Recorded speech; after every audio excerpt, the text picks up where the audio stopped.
Hello everyone. इस video में हम बात करेंगे सल्फर डाइऑक्साइड की एनालिसिस एम्बिएंट एयर में कैसे करते हैं, जो कि स्पेक्ट्रोफोटोमीटर यूज करके सल्फर डाइऑक्साइड की एनालिसिस करते हैं। स्पेक्ट्रोफोटोमीटर में सबसे पहले जो हम सैंपलिंग करते हैं स्पेक्ट्रोफोटोमीटर की, वो इम्पोर्टेंट हो जाता है। सॉरी, जब हम सल्फर डाइऑक्साइड की सैंपलिंग करते हैं उसके लिए हमें सोल्यूशन बनाना पड़ता है। जो सोल्यूशन होता है सल्फर डाइऑक्साइड की सैंपलिंग के लिए, वो होता है टेट्रामर्क्यूरेट, TCM, टेट्राक्लोरोमर्क्यूरेट। सल्फर डाइऑक्साइड का कंसंट्रेशन जो हम एयर में निकालते हैं माइक्रोग्राम पर मीटर क्यूब में निकालते हैं। We can not measure the gas directly in spectrophotometer, क्योंकि हम डायरेक्टली स्पेक्ट्रोफोटोमीटर में गैस को मेजर नहीं कर सकते हैं। उसके लिए हमें लिक्विड में capture sulphur dioxide in liquid, liquid solution में हम सल्फर डाइऑक्साइड को कन्वर्ट करते हैं, लिक्विड में एब्जॉर्ब कराते हैं। फिर उसके बाद कलर कंपाउंड डालते हैं। कलर की इंटेंसिटी की बेस पे हम कंसंट्रेशन बताते हैं स्पेक्ट्रोफोटोमीटर के थ्रू।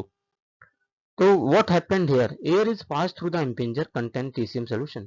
जब हम respirable dust sampler high volume sampler में TCM सोल्यूशन, टेट्राक्लोरोमर्क्यूरेट सोल्यूशन को भरते हैं और एयर को पास कराते हैं, तो हमें इम्पिंजर में कंटेन होता है वो सोल्यूशन। अलग अलग 4 इम्पिंजर बॉक्स होते हैं, उसमें NO2 SO2 इसके अलग अलग सोल्यूशन होते हैं, जो कि सल्फर डाइऑक्साइड के लिए TCM सोल्यूशन होता है, टेट्राक्लोरोमर्क्यूरेट। फिर sulphur dioxide gas start absorb and trap. Sulphur dioxide gas उसमें बार बार जब पास होती है तो वो सल्फर डाइऑक्साइड को एब्जॉर्ब करके कॉम्प्लेक्स बना लेता है। कैसे बनाता है? सल्फर डाइऑक्साइड HgCl2 से रिएक्ट करके HgSO3, जो कि स्टेबल कॉम्प्लेक्स कंपाउंड है, जो कि स्टेबल हो जाता है। This prevent the sulphur dioxide from the escaping of oxidising, जो कि ना ऑक्सीडाइज होगा ना एस्केप होगा, तो वो फिक्स हो जाता है, कॉम्प्लेक्स हो जाता है, स्टेबल हो जाता है TCM सोल्यूशन में सल्फर डाइऑक्साइड। फिर उसके बाद हम कलर डेवलपमेंट करते हैं। कलर डेवलपमेंट करने के लिए हमें कुछ रिएजेंट की आवश्यकता होगी, जैसे पैरारोजालिन रिएजेंट और फॉर्मल्डिहाइड ऐड करते हैं। कितना कंसंट्रेशन ऐड करते हैं? 2% का फॉर्मल्डिहाइड बनाते हैं, पैरारोजालिन बनाते हैं, जिसके वो पिंक कलर और मेजेंटा कलर फॉर्म होता है।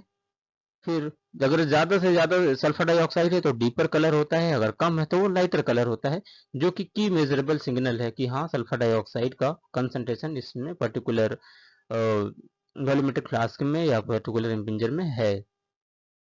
स्पेक्ट्रोफोटोमीटर में रीडिंग लेने के लिए सबसे पहले हमें इंस्ट्रूमेंट को प्रॉपर सर्विस करना पड़ता है। उसके बाद हम सेट करते हैं वेवलेंथ 560 नैनोमीटर, जो कि सल्फर डाइऑक्साइड के लिए ऑप्टिमम वेवलेंथ है, जो कि बताती है वो जो सल्फर डाइऑक्साइड का कंसंट्रेशन है 560 नैनोमीटर पे हम रीडिंग लेते हैं। एब्जॉर्बेंस जितना ज़्यादा होगा कंसंट्रेशन उतना ही ज़्यादा होगा, ये हमें पता है। तो जो हमारा स्पेक्ट्रोफोटोमीटर है वो बीयर्स लैम्बर्ट्स लॉ पे काम करता है। इसका फार्मूला होता है A इक्वल टू KCl। के क्या होता है? कांस्टेंट होता है, C कंसंट्रेशन होता है, L है लेंथ होती है। तो more sulphur dioxide more colour high absorbance, तो ये सीधी सी बात है। तो जब हम बिफोर एनालाइजिंग सैंपल, सबसे पहले हमें सल्फर डाइऑक्साइड का स्टैंडर्ड प्रिपेयर करना होता है, जैसे 5, 10, 20, 30 माइक्रोग्राम पर ml का हम स्टैंडर्ड प्रिपेयर करते हैं। फिर उसके बाद हम एब्जॉर्बेंस लेते हैं, तो एक्स और वाई एक्सिस का जो हम, जैसे एक एक्स एक्सिस पे हम कंसंट्रेशन का ग्राफ प्लॉट करते हैं कि यहाँ कितना कितना कंसंट्रेशन है और किसकी वैल्यू क्या आ रही है और दूसरे वाई एक्सिस पे हम एब्जॉर्बेंस का ग्राफ प्लॉट करते हैं। फिर हमको अननोन सैंपल उसके बाद हम लेते हैं, जो हमारा सैंपल होता है उसका कंसंट्रेशन के रेफरेंस में ग्राफ प्लॉट करते हैं। तो हमारा जो न्यूमेरिकल वैल्यू है स्टेप बाय स्टेप हम देखते हैं। तो एब्जॉर्बेंस मान लीजिए 0.35 आ गई, कैलिब्रेशन हमारा आ गया। अगर जो हमारी एब्जॉर्बेंस थी 0.35 पे, कंसंट्रेशन हमारा था सल्फर डाइऑक्साइड का 25 माइक्रोग्राम, और फिर उसका टोटल एब्जॉर्बिंग यूनिट है 25 ml। तो हम जो यूज कर रहे हैं लिक्विड ट्यूब में 10 ml यूज कर रहे हैं, तो जो हमारा एयर सैंपल था वो 30 0. एयर सैंपल था 30 लीटर था, एयर का जो वॉल्यूम था सैंपल का, और इसको जब हम मीटर क्यूब में कन्वर्ट करेंगे 0.03 मीटर क्यूब आ जाएगा। फिर हम उसको लेते हैं 25 microgram sulphur dioxide in a liquid tube, और this is only 10 ml not full solution. 10 ml लेते हैं क्योंकि हमको 10 ml की रिक्वायरमेंट होती है। फिर उसके बाद स्टेप 2 में कन्वर्ट करते हैं C into VT upon VA। जो C होता है वो कंसंट्रेशन होता है, VT जो हमारा होता है वो वॉल्यूम होता है VA हो जो हम लिक्विड ट्यूब में लेते हैं, फिर हमारा 62.5 ये वॉल्यूम निकल आता है।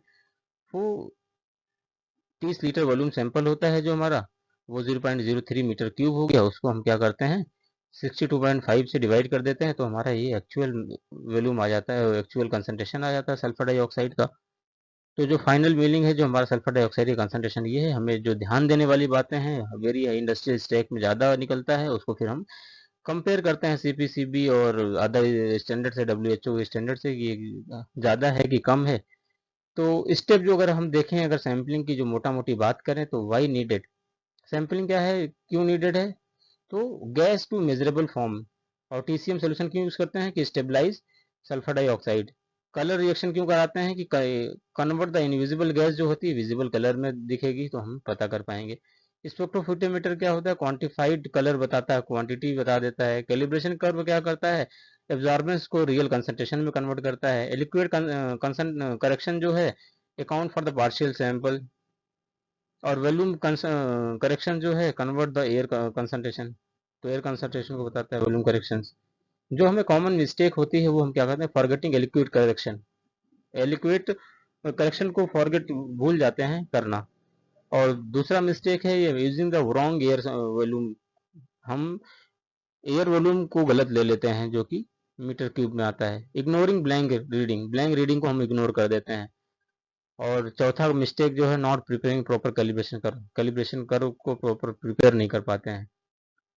तो ये हमारा एक्चुअल फार्मूला हो गया, जो कि हम वन लाइनर फार्मूला जो एग्जाम के लिए रेडी होता है, और फिर स्टेप बाय स्टेप इसी तरीके से हम कैलकुलेट